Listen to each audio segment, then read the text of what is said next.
Wait a minute.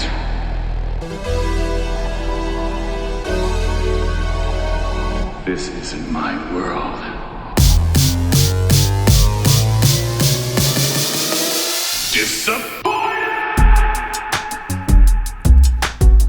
Hey everybody, welcome to Reoriented, where we voice evangelical perspectives that get lost in the mainstream. I'm Daniel Ha, and I'm here with Andrew Huang and Stephen Choi, and we are your hosts. Say hello to everybody, guys. Hey everyone. Hello. It's been a crazy time. As you guys know, I know I've been talking to, or Andrew shared that, man, he's been having trouble sleeping even, just because of so many things that are happening and so many things that are on our minds. So we decided to have a kind of follow-up, like a part 2 of our last episode, and just continue on the topic of racism. And obviously not just on the topic, but how we engage as Christians. And once again, I want to preface everything and say we're not claiming to be the experts on this topic. I think this is our attempt to process these things, to dialogue with one another, just to have a good conversation, to help us be better followers of Christ, especially in these times, and especially as advocates for the vulnerable and for those who who need the love and power of Christ. And our nation needs that.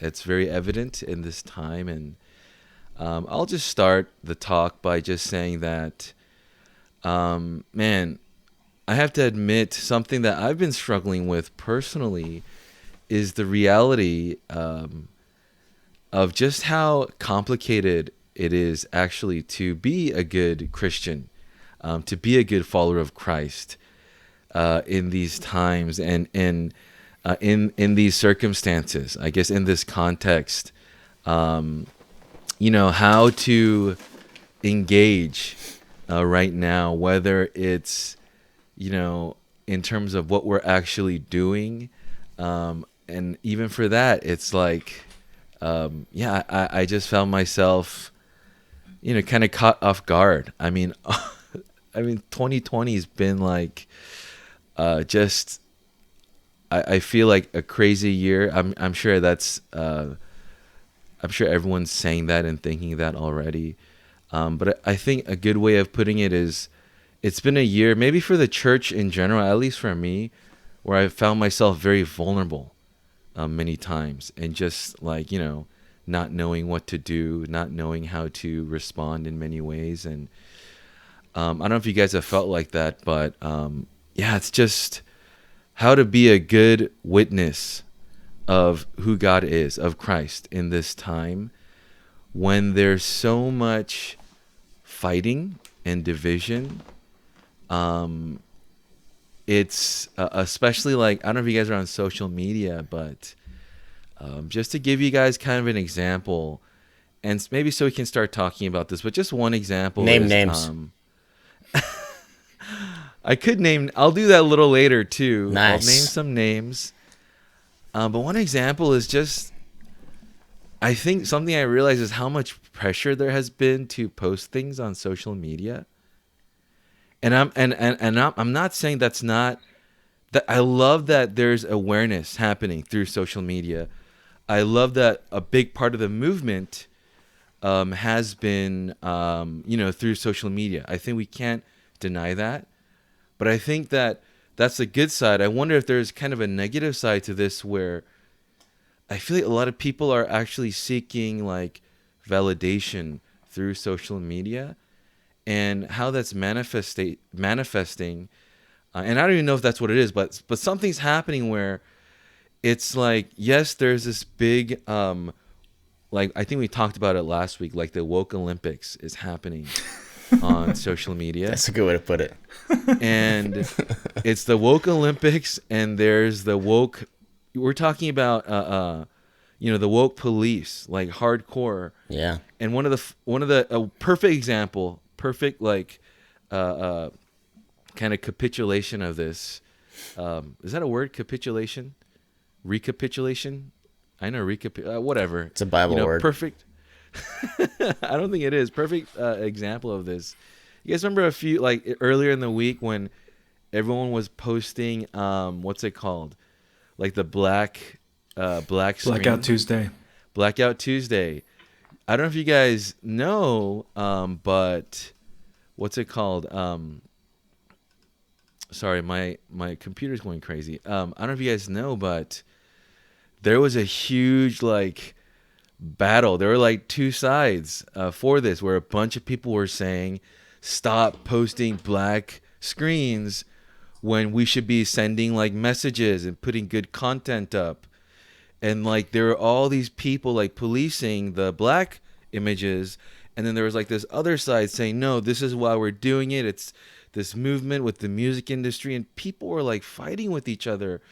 And I remember just feeling like sitting in front of my screen and I was like, should I do the black screen? And I remember I was scared to do it. I was super scared to do it, and that's when it kind of hit me. I was like, whoa, like what does this become? And just one more example is I have this black friend, and he's just been kind of living his life, and I think he hasn't been really aware of what's going on. And recently he posted something, and he posted like, hey guys, kind of like, hey, we shouldn't be like fighting with each other, all these things, and he's like, hashtag all lives matter. And it's this black guy posting that, and it was just really interesting to see an Asian guy getting really upset at this black guy and explaining to him, bro, I'm offended. You can't post all lives matter. And I get that, and I think he was trying to kind of like educate him on this stuff. But it's been really interesting, and I've just seen so much like judgmentalism and hatred. I think in the name of a good cause, where it's like, yeah, there's just so much pressure and shame surrounding this now that it's been really hard for me to like actually. It's kind of been challenging, and I just found it complicated. So, yeah, that's kind of my spiel. I'll let you guys talk, and whoever wants to respond or add on to that.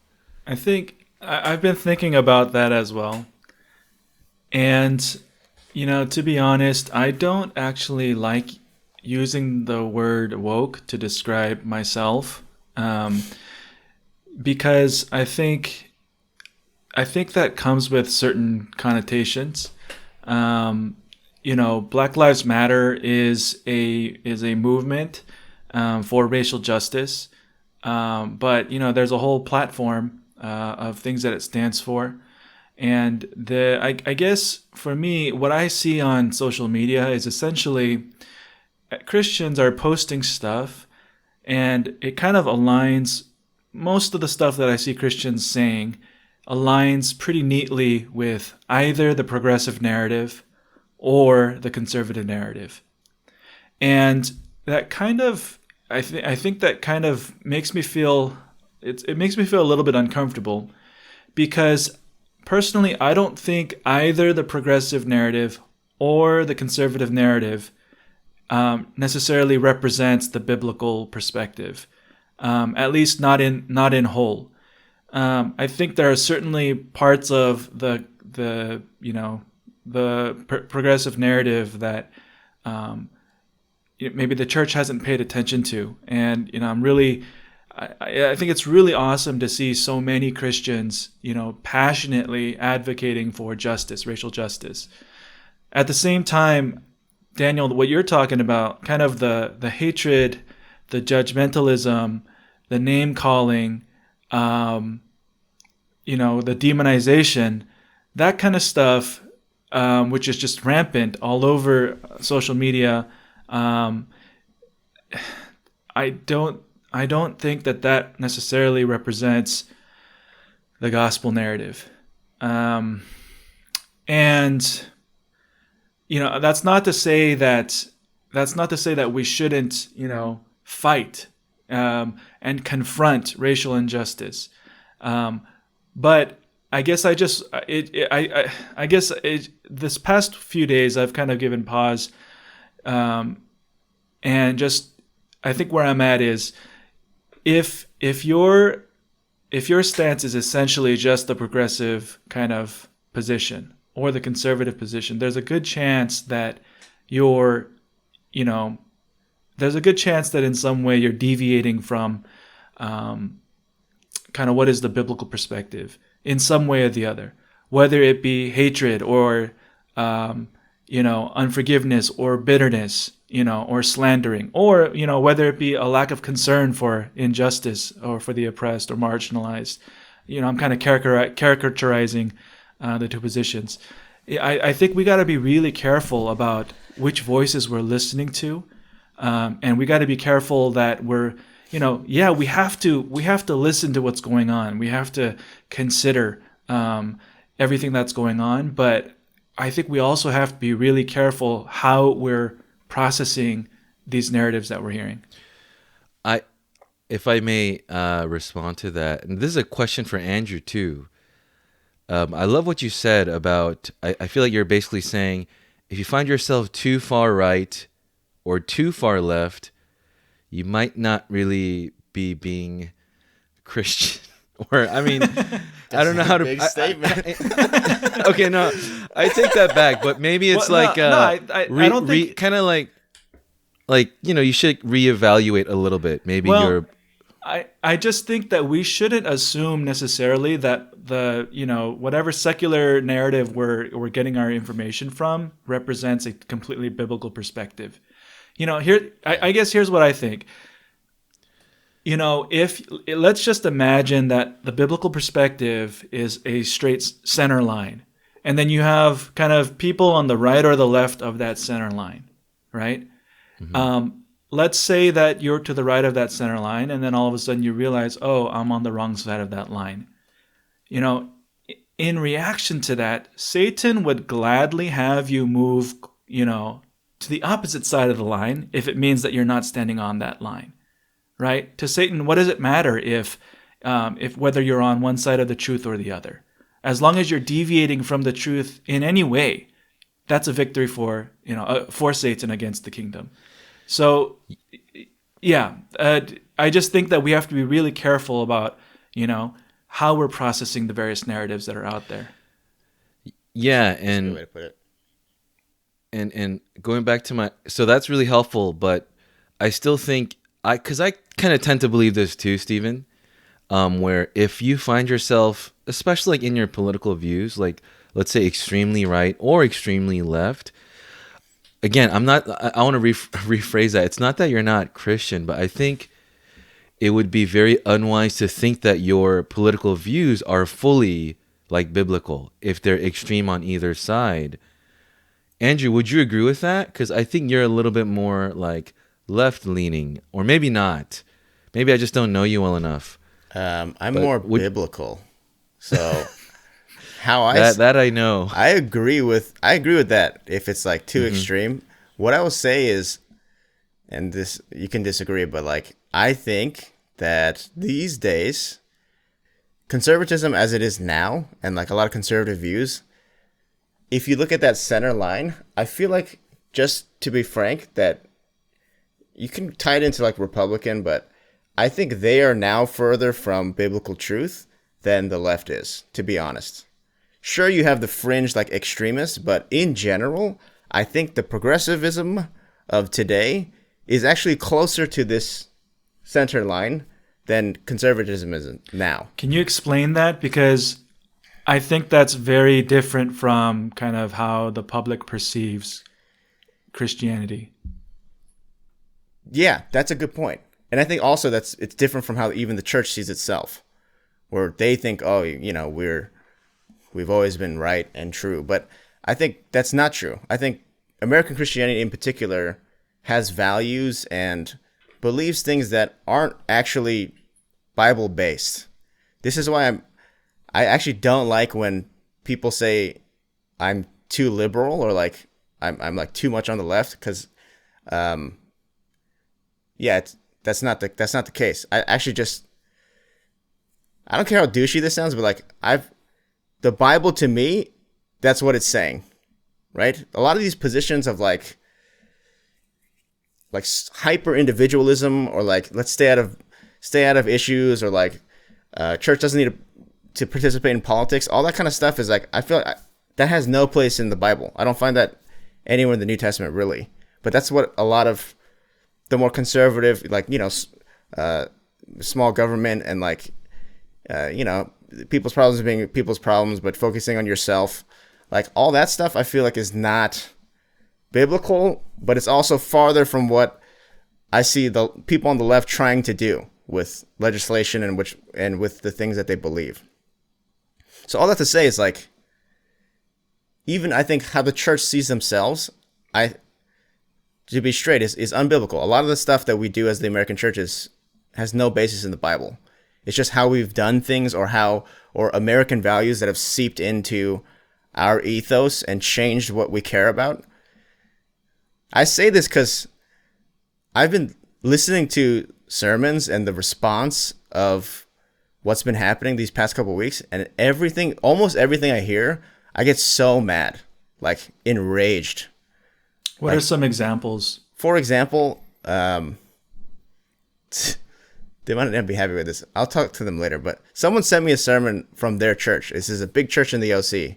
I would name names, but whatever. Big church in the OC. It's a Korean, mostly Korean.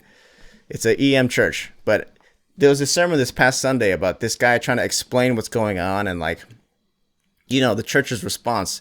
And he spent like maybe half the time, like denigrating the people that care and saying like, oh, you guys are just making it about something else. Let's just focus on George Floyd as someone who got murdered in a bad way. Don't put race into this. Don't put your own agenda onto this. But let's just focus that we lost a life and we got to mourn that. But everyone else making this about everything, like it's not about racism. It's not about the poor. Don't make it about economic inequality. Like, let's just focus on, let's mourn his life. And as a church, he literally said, the fact that some like Christians are on social media and Christians are out there in the protests, but they won't even come to church because of COVID. That's ridiculous. I have so many swear words I want to say, but it's like, how can that be a response to what's going on? I can understand where it's like, again, we even talk about the social media pressure and like the woke Olympics, but then to go to a place where basically to say like, hey, you guys are selfish for doing these things. He didn't say everyone, but he basically said all these protests are like, they're skewed. They're for selfish reasons. I get that, especially a lot of the articles that have come out, Christian articles, a lot of the posts that I see pastors making.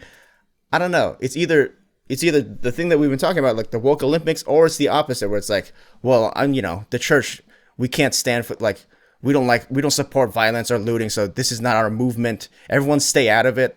I think that's ridiculous. That's a ridiculous response to what's happening.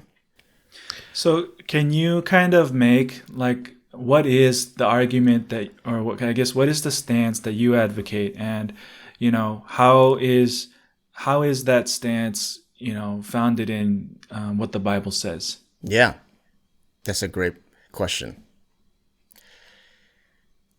I think there's a movement of people who either just started caring or have always cared about racial inequality.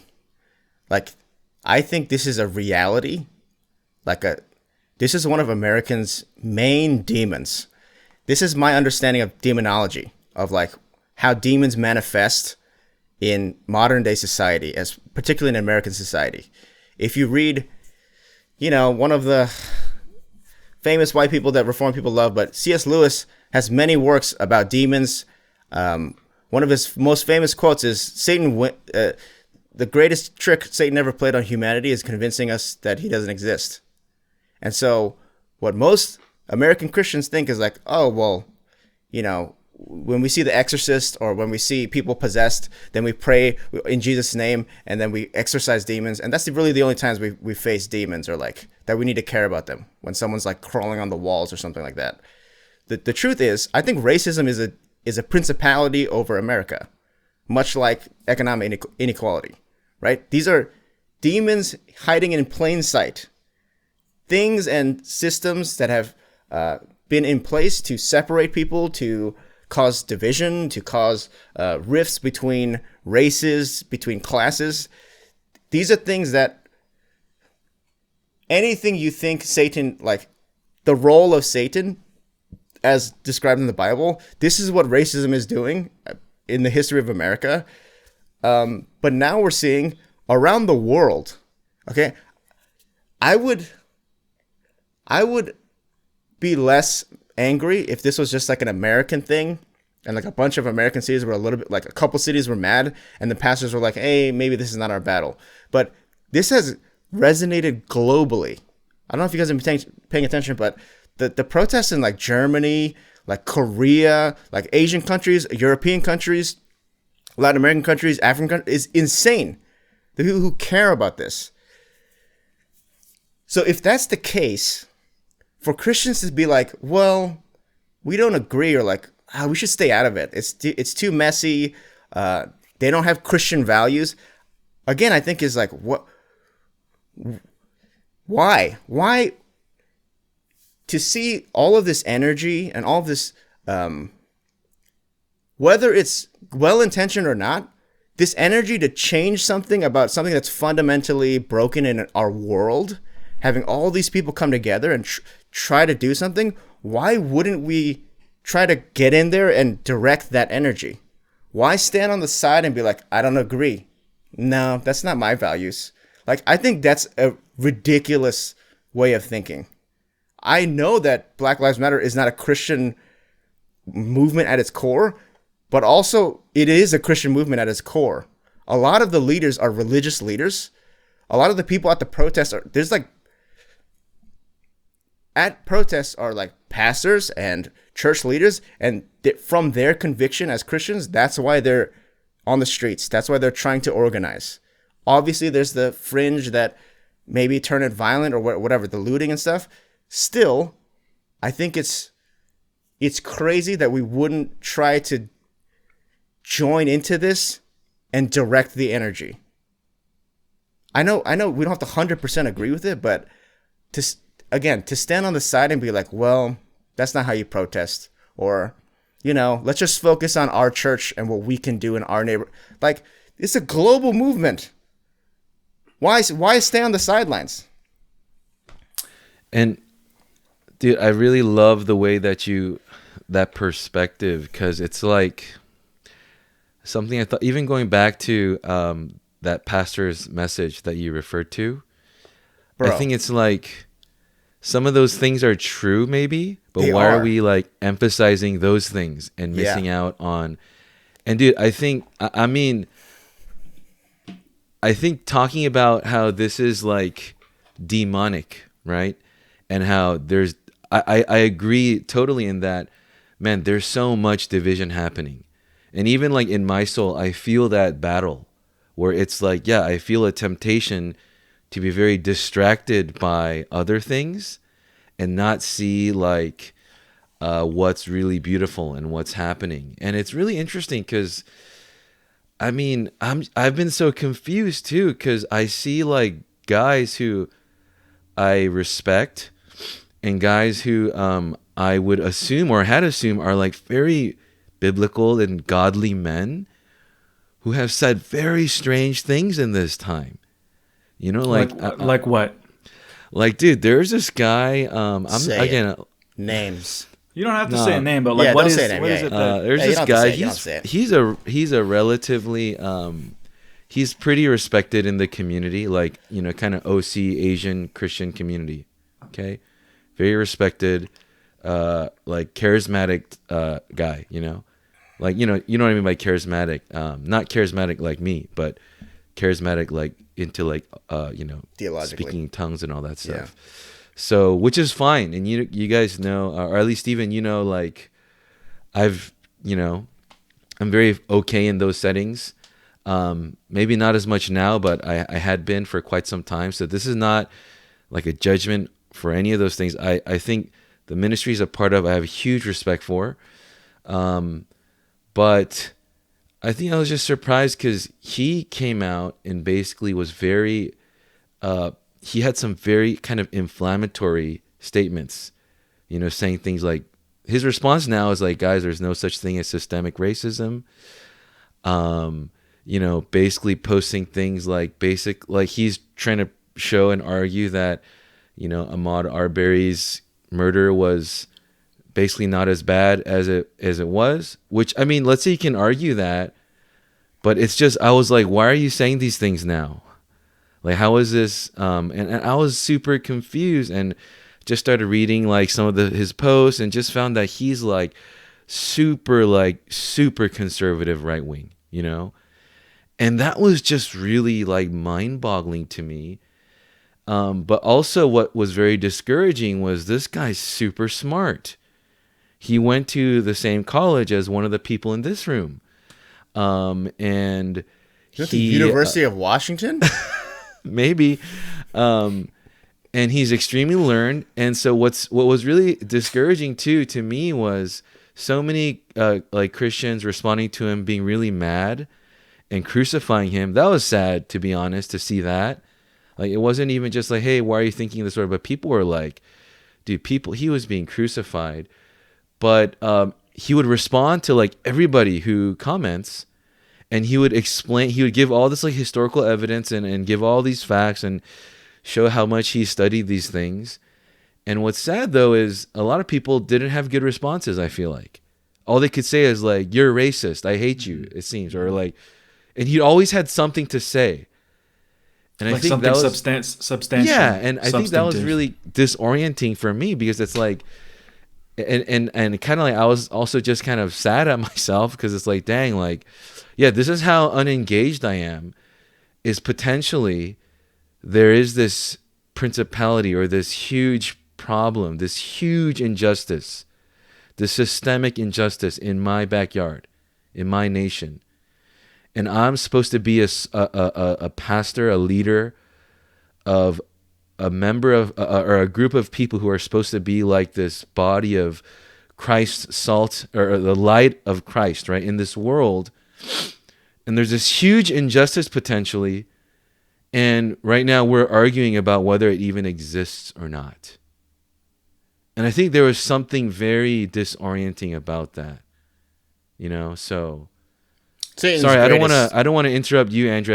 I hope you were done with what you're saying. But I mean, for now, yeah. I'm not sure exactly what to say about, or what to say to or about people that,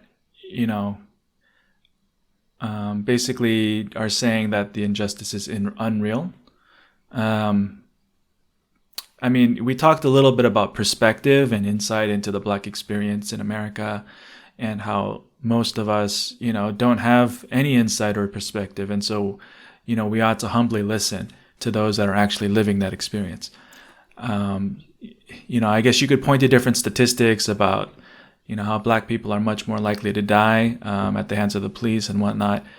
Yeah, it's tough. It's tough to know how to engage with people that are basically saying it's not real. Yeah. Go ahead. It's constructing a different reality, which I find to be so dangerous, but more and more prevalent now, where it just feels like, it honestly feels like there's some people that are just on different planets. Like, what's this different reality? It's just like where racism doesn't exist, or where the church itself should just kind of just hang back, or like do their own thing, or like make their own. It's interesting that you say that, because it's not just with racism where it seems like people are living in parallel universes. I mean, it's with COVID too. Yeah. It's with completely. Yeah. Any kind of like conspiracy theory. It's with climate change. It's on so many different issues. There are people on the left and the right that just see completely different realities. Yeah. It's scary. And so, well, it is scary. I guess my question is kind of like an epistemological one, is like, how do you know you're even seeing the right reality, like the true reality? Right? Because That's great. I don't know if you have any thoughts on that, Andrew or Daniel. I have many thoughts. Well, I'll just say this. I'll let Andrew. I want to hear what you have to say, but I'm just going to say this. Yeah. Yeah.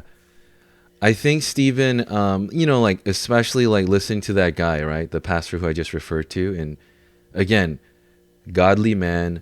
I do not, and for any of you who are listening who know who I'm talking about, I want to remind you, like I'm 100% sure this guy loves black people, and he's a kind man, a godly man. I don't deny or I don't doubt his genuineness.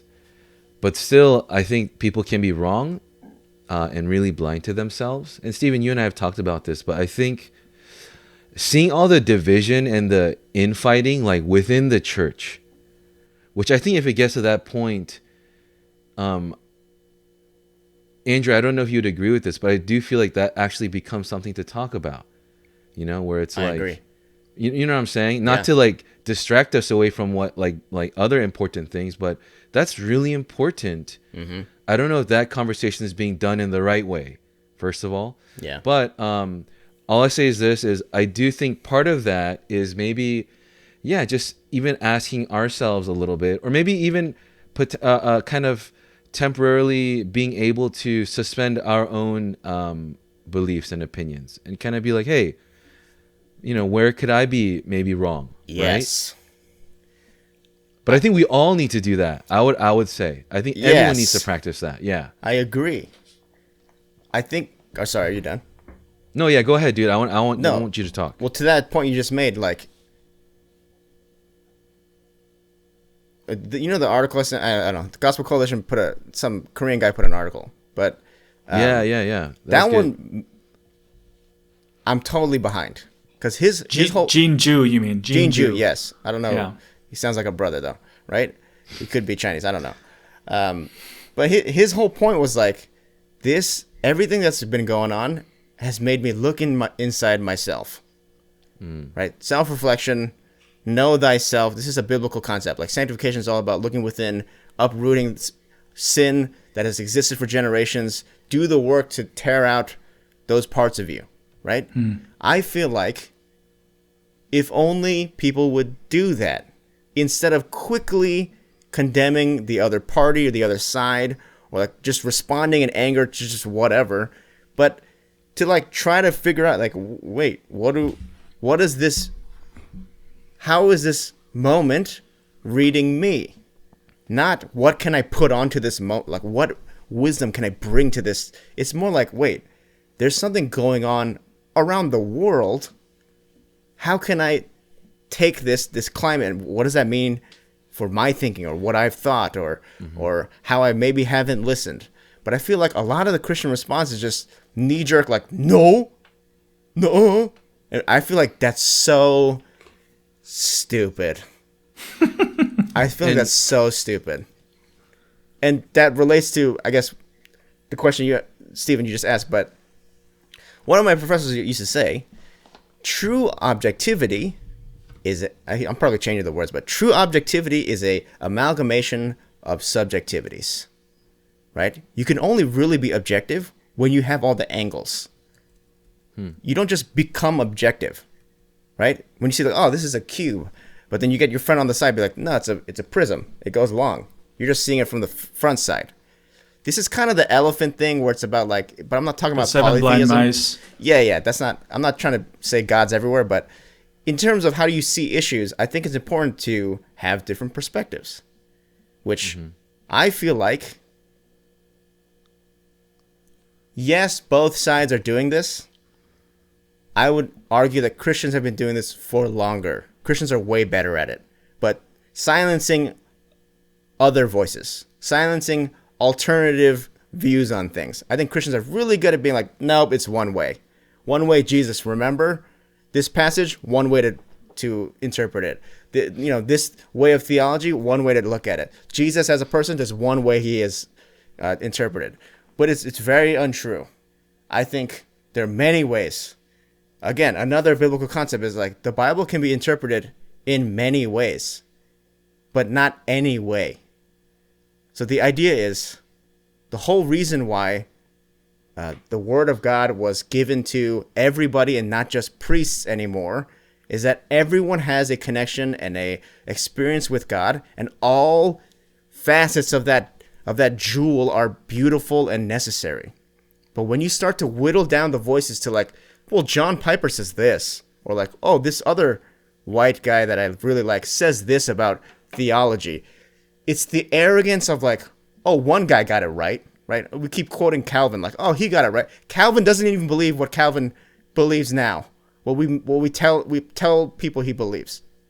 So it's like when we start to get the other directions, I think that's where true reality is birthed. Yeah, I hear what you're saying, Andrew. Yes. I think there's a lot of good to what you're saying. I guess my comment would I hear be, the but. It's not necessarily a but. Okay. It's a different angle. Beautiful.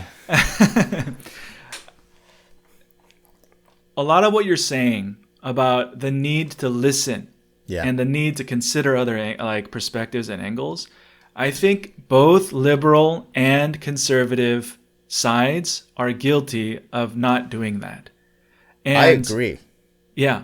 And so, going back to the whole idea of like the center line, whether you're whether you're to the left or to the right of that center line of biblical truth, we should seek to orient, our entire worldview, our entire being, reorient our entire being, onto the center line of biblical truth. Right? Yes. I think we've been kind of talking a lot about just how the conservative, kind of the stereotypical conservative narrative is missing like a big, really important piece, when it comes to racial justice. I see a lot of, at least from the liberal or progressive side, a lot of unbiblical things coming out of that as well. Sure. Namely, things like just hatred, vengeance, a lot of words and actions and demands coming from bitterness. While understandable, it's not that doesn't represent the gospel. Yes. And so I guess just as a critique to the progressive narrative, for Christians that are, more in line with what the progressives are kind of advocating for, we got to be really careful how much we get swept into that rhetoric, how much we get swept into those, the hostilities and the division. Because I guarantee you Satan is doing his best to, bring further division, to bring further confusion and injustice, actually, by twisting and distorting what should be actually a very, hopefully a movement towards justice in our society, like a watershed moment in our history. Satan will do his best to use it to go too far or to twist it in some way that it shouldn't. I have a couple of things about that. Oh, Dan, you want to say something? No, I want to hear what you have to say. I'm with you in terms of both sides are not listening. What I would slide in there is historically, the church has had a strong voice. Basically, they've been able to shape the country. Mm-hmm. So if you look at, who's had the power for a long time, it was the church. I would argue we've mishandled that power in America, at least. Yeah, bro. So this is another thing that I wanted to say. Sorry, let me just get this out real quick. Yeah. To me, it's so clear that the church should not have been reacting to this. The church should have been the one that was leading this. Thank you. I read an article a couple years old, but basically somebody was comparing the civil rights movement to Black Lives Matter. And one of the things that I learned was, whereas the civil rights movement was birthed and led by Black Christian leaders, by church leaders. Yes. Black Lives Matter is a secular movement. Completely. And there are certain elements of it that, do align with kind of our biblical worldview, and there are parts of it that absolutely don't. To me, it's a huge rebuke on the church that we've kind of ignored this issue for the last 50 years. Yeah. And why is it that non-Christians have had to take up this mantle when, if the church had kind of led the way, that we wouldn't necessarily, we may not have been in a position where we have to feel conflicted about aligning ourselves with a movement that, is trying to bring about things that are good.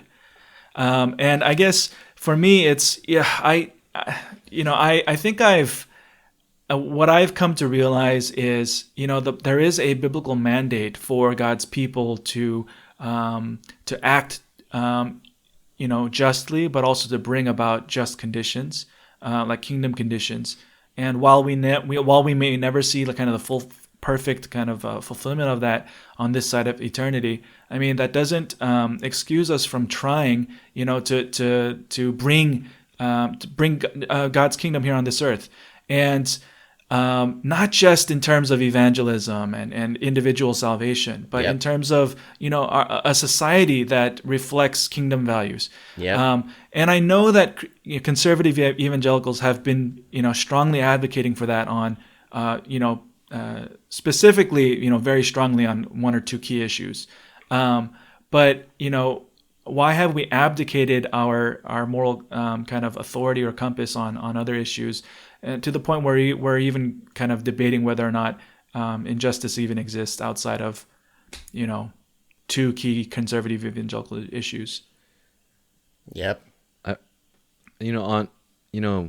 Responding to what you just said, something I thought of is I wonder if the politicization of racism in our nation is just deeper evidence that it's somewhere Satan doesn't want us to be engaged as a church. That it's such a big issue. That's a master strategy. Put it in an arena where churches historically don't want to play. Because even for the civil rights movement, I'm going to safely assume, from my understanding, from my limited historical knowledge, it was just like a minority of churches that were engaged and leading that. I don't think you could say it was the American church. No, it was the civil rights movement was led by the black, right, black Southern church, right? Yeah. So where was everybody else? Justifying maybe it. silent or justifying it. Yeah, and that's what I wonder is, like, why don't we talk about some of these things? What the church was doing, even slavery. It wasn't Don't even get me started, dude. That's a Christian It wasn't institution. the church at large, It was, from what I understand, it was like some Quakers. I guess liberal reformers. Yeah, and so these are some of the things that there's this song. I hope I'm not going too off topic, but there's this guy, Propaganda. You guys know Propaganda, the rapper, Christian rapper? No. Dude, no. Andrew, you don't know him, man? What's wrong with you, bro? I don't listen to Christian music. And he is actually very, I think you would like him, Andrew, but he has this song where he challenges the kind of how modern Christians kind of worship. A lot of people worship like Puritanism and Puritan theology. And he's like, but do you know like what they did? So again, and I think, Stephen, we had to talk offline about this where, yeah, just because some people are wrong about certain things doesn't mean you throw the baby out with the bathwater. I'm not saying to do that. I'm not saying like, dude, for example, going back to Piper, dude, that guy, I thank God for him. He has ministered to me so many times just through his messages. I'm just saying, like, I used to think he was like just straight Jesus, man, like whatever he said. And I think this is how he treated a lot of these guys. But what if it's like, I think for me, I'm just entering a season of saying, okay, maybe I want to just, like we talked about earlier, just listen a little bit more. right? And I hope no one gets scared. I'm not like, changing my beliefs or anything like that. I know what God's word says, but there's certain things I think it's just, I think it's a season of being a little bit more open and have an open ear and to learn. But yeah, sorry, Andrew, I think you're going to say something. Yes.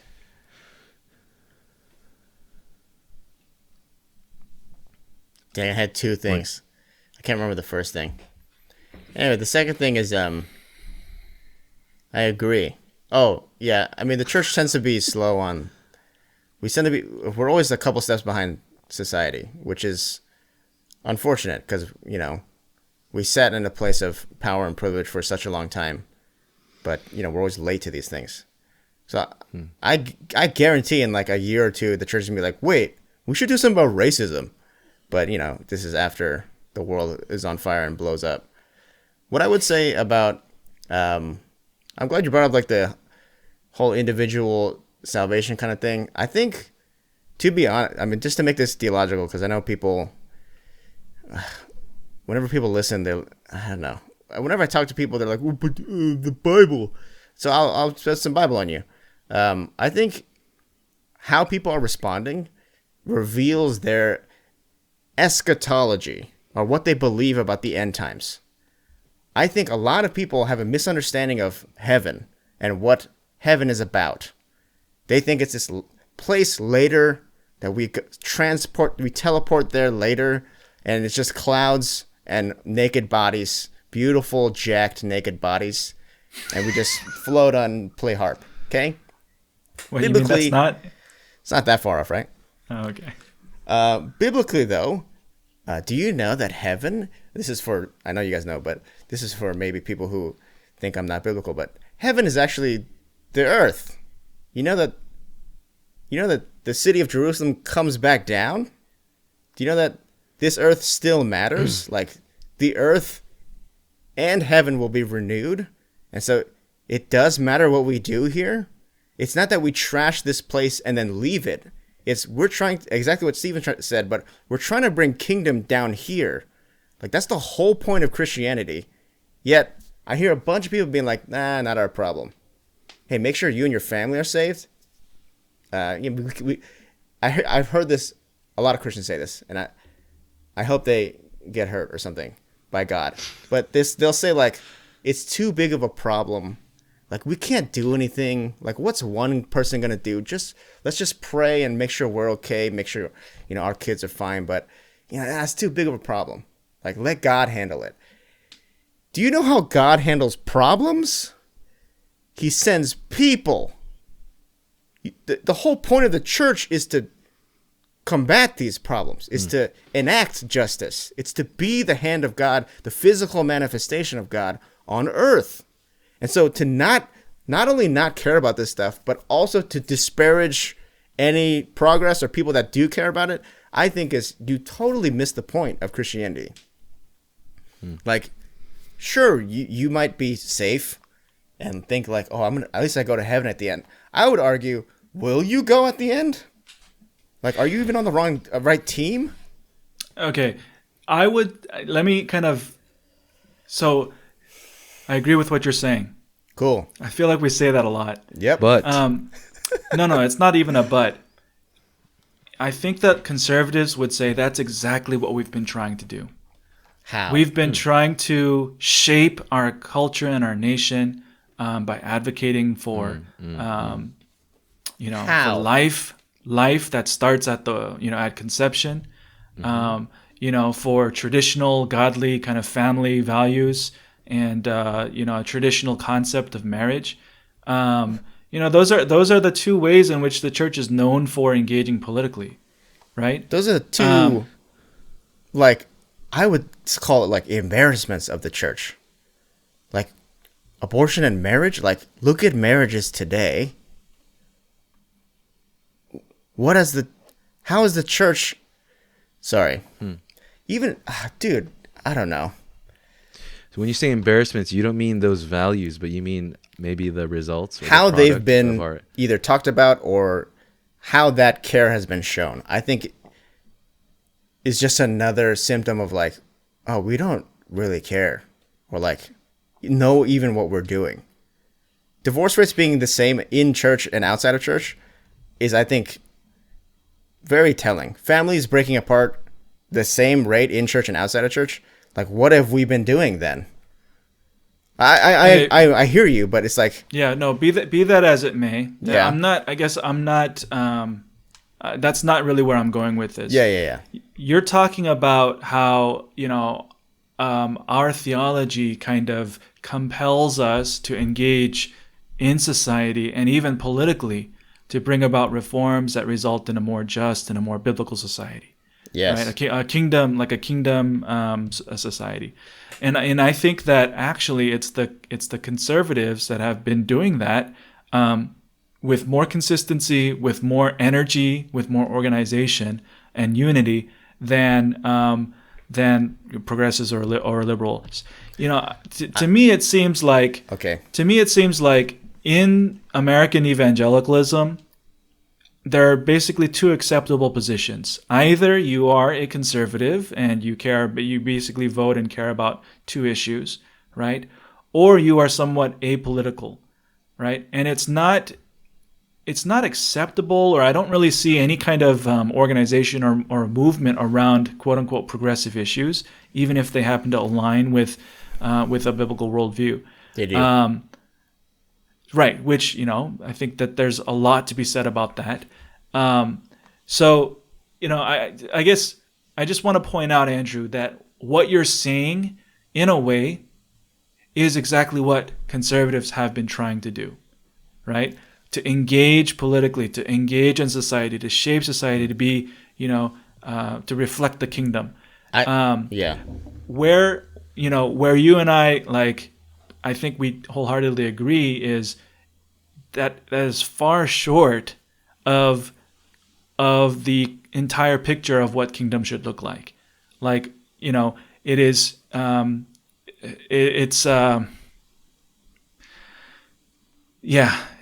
those aren't the only two issues that we should care about. And I've said this before, but neither party represents a completely kingdom-oriented perspective. Yeah. I think, not that I disagree. I think I disagree in terms of the conservatives doing that. I think more accurate is to say, like, we've had a couple pet projects and that's it. It's not that we stand for conservatives have stood for justice or like try to shape the world. It's actually, I feel like it's they've tried to impose certain positions unsuccessfully over a long period of time. The reason why I say this is, even, we don't have to get into abortion, but even the issue of abortion, it was politicized from the very start.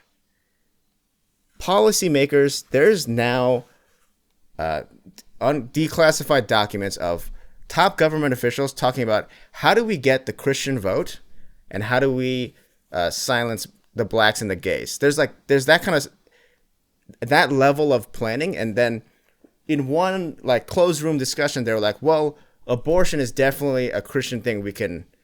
A way we can basically capture all the Christians. So let's use that as a political tool to get people on our side.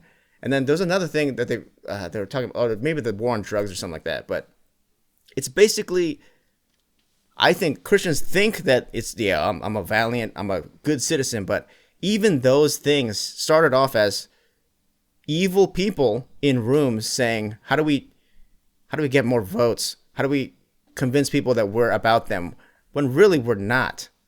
Like, you, more so today than earlier, but like Republican values are no longer, are even close to Christian values. Okay, even if, so politics is dirty, politics is a game, and it's simply a numbers game that politicians will play in order to capture votes. So whether or not the conservative platform was a grassroots kind of movement or like a political calculation, I don't really know. I guess I'll just take your word for it. I will say that I've met a lot of conservatives that are very actively involved in abortion clinics, family planning type environments where, they are counselors. They're meeting with women that are there to get abortions, to do kind of counseling ahead of time. And there are guidelines and ethical ways to do that. But basically, they're there to basically be there for these women that are about to make, a really momentous decision in their lives. Sure. And I don't see a lot of liberals or progressive Christians doing that.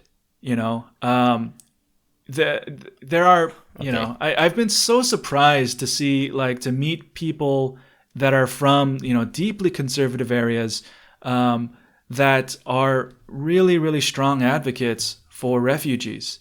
And though they're, maybe their national politics are, strongly whatever, anti-immigrant or whatever, they will go out of their way to sponsor refugees, to house them, find, ways to get them integrated into the community. And so that's something that I do think that we need to recognize, that actually conservatives tend to engage in those ways, like in grassroots ways, in a way that I don't see a lot of progressive Christians doing. And maybe it's because, progressive Christians feel like there isn't really an outlet, because it's not like an acceptable Christian position. Let me say something to that, Andrew.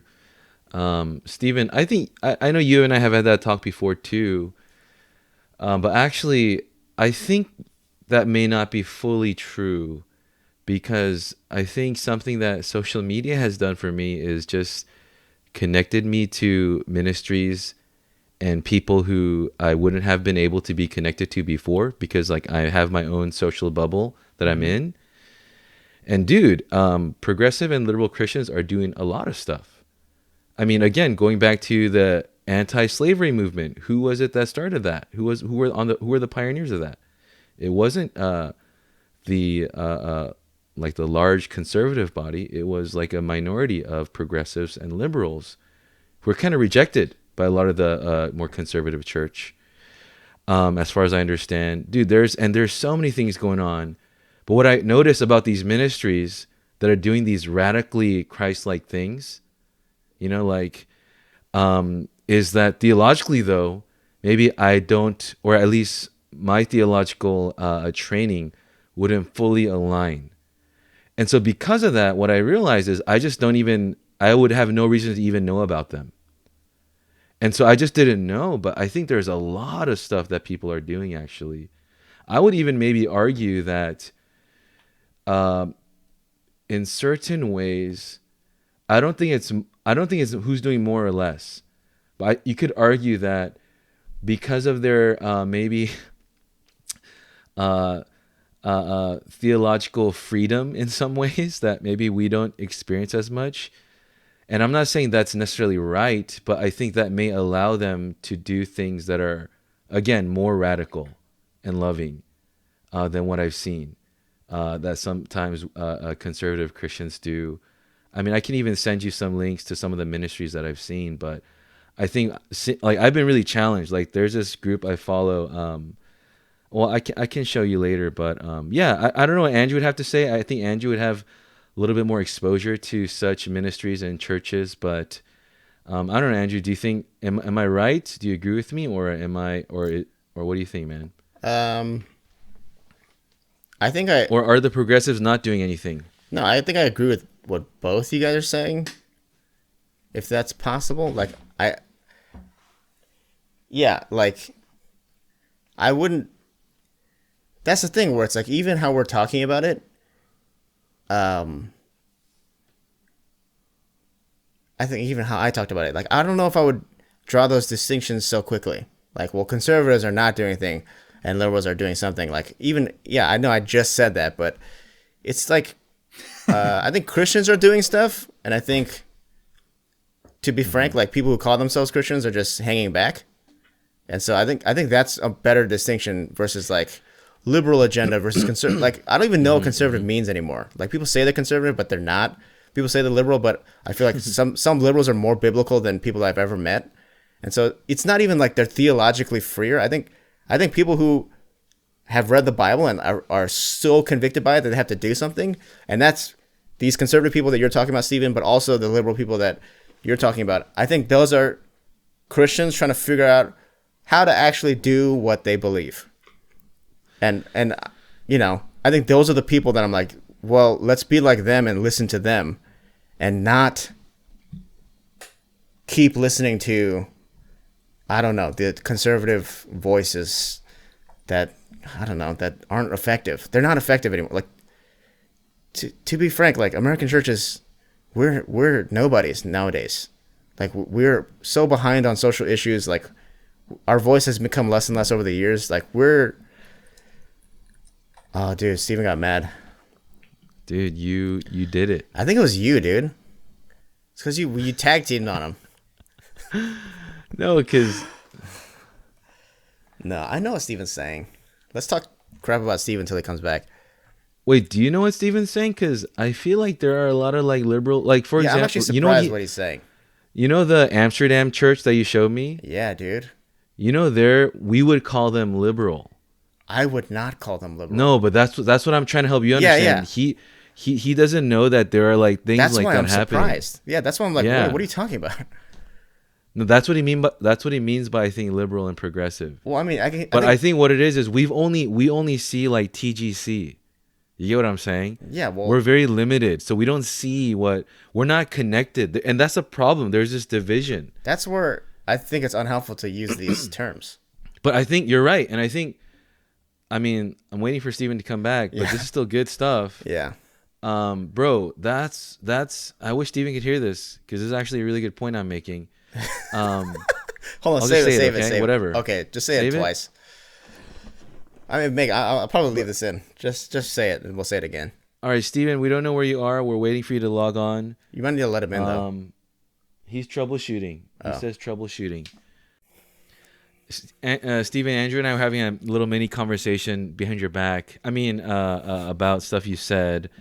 And I think one of the problems that is being revealed right now is this just division within the... I think that's a huge problem right now that's surfacing, that I think it seems like it's a separate issue, but I'm realizing it's not. It's all connected. Mm-hmm. It's division over stupid things. And I would even... and this is where I want to be a little careful with this, but... I do agree with Andrew, and this is, and Stephen, to clarify, I think Andrew's a little confused earlier because I think for him, he doesn't know what we would consider liberal. He doesn't understand what that would be even, right? Or what we've been taught like is a liberal church or liberal theology. But I think I agree with Andrew. What we had talked about was that maybe we should be a little bit more careful with how we use these terms that can be extremely divisive, that are actually, I think, preventing like-minded Christians from working together, from unifying. When the reality is there are guys who would be labeled as liberal, who, as Andrew said, who are following Jesus, who care about the vulnerable, who care about the least. And there are also those who would be labeled as conservative and who would even like vote for Trump, but who are like actively, no, hear me out. Okay. Who are actively and boldly following Christ. And I think we need to accept that. And I think it's like the question is maybe a question that I want to really talk about more in this podcast. Not only in this podcast, but like what I would want to challenge the church is like, how do we like come together? How do we bring these people together? Because right now I think they are severely divided. And I think that's really sad.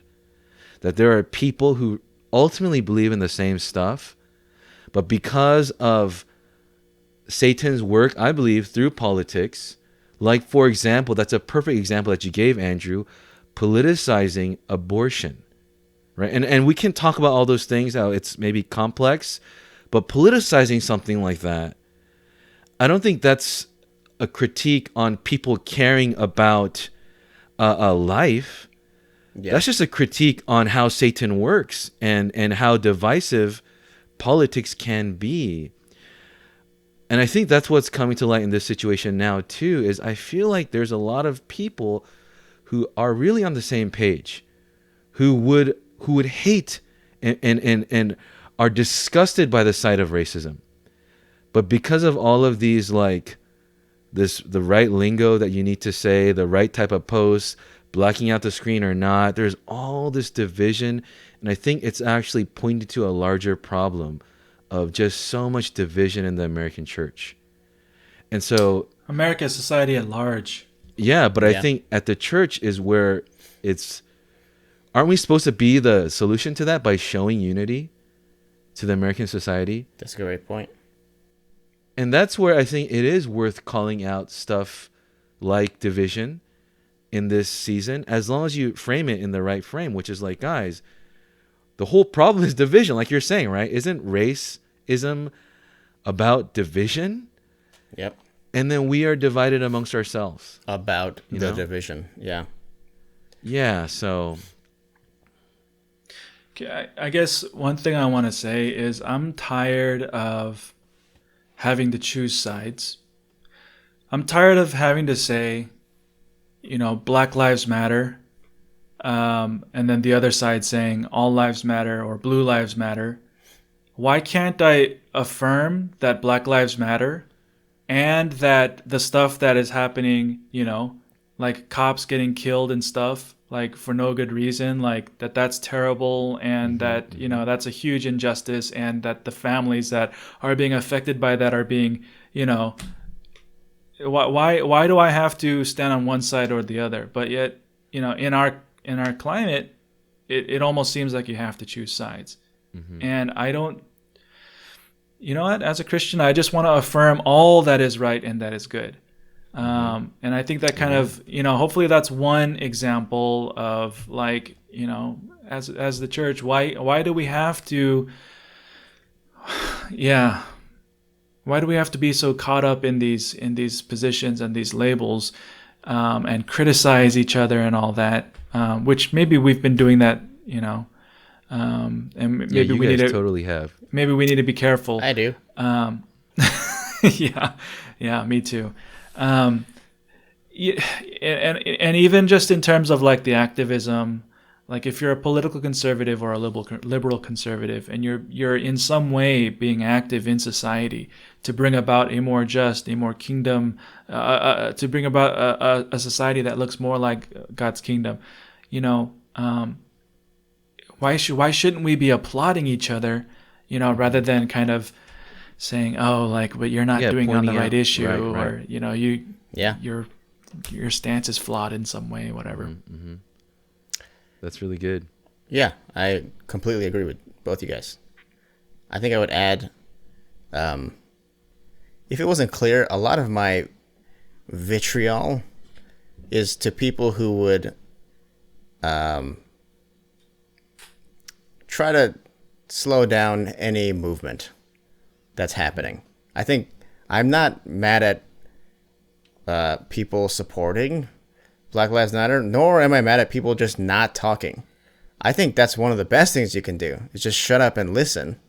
I think my anger seethes towards people trying to actively hamper what's going on around the world, and then cover that in biblical language or churchy language. That's just a thing that is like, why would you do that? Like, what?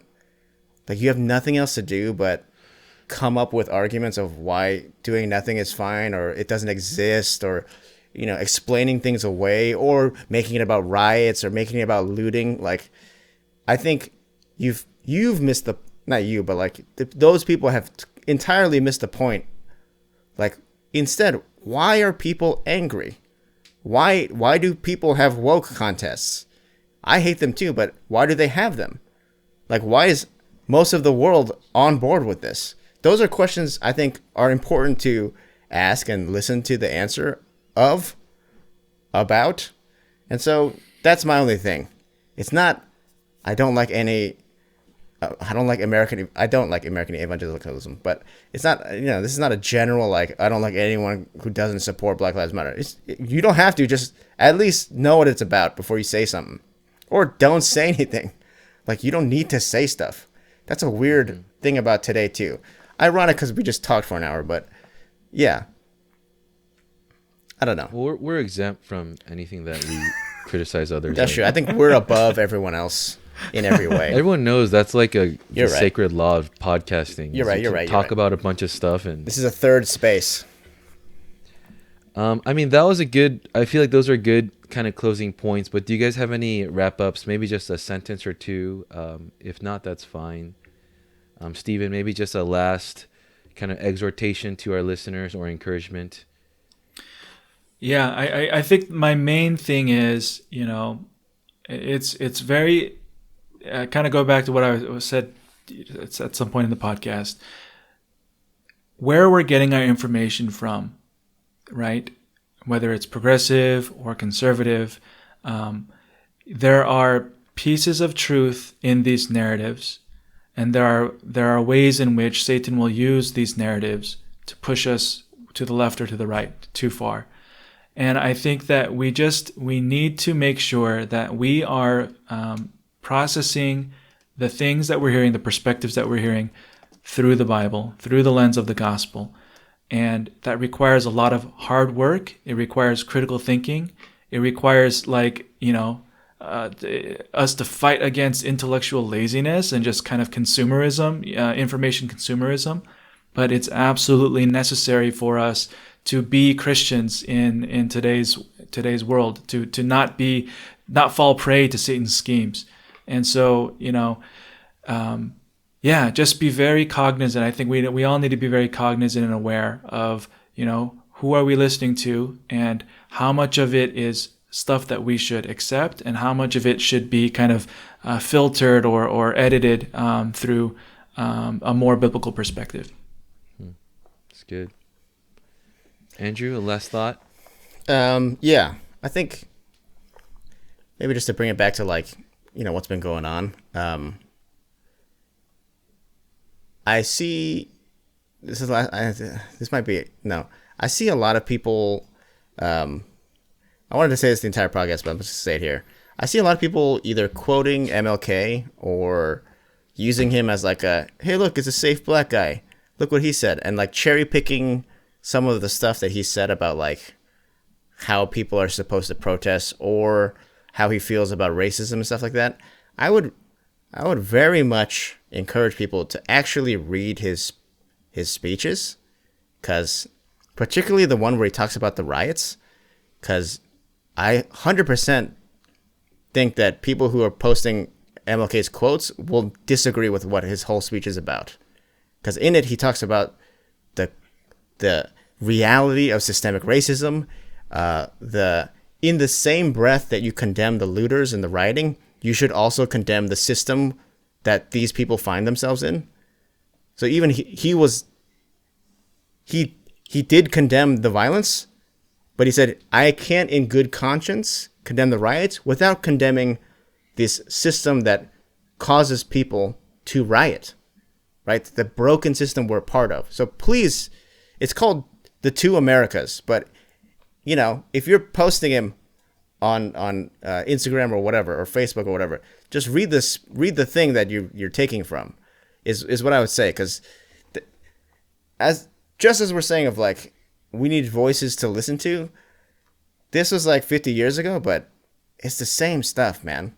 And MLK's perspective was delicious, because every other paragraph or every other sentence he would just drop Bible, be like, this is what's in the Bible, this is what it means, right? This is what's in the Bible, this is how reality is.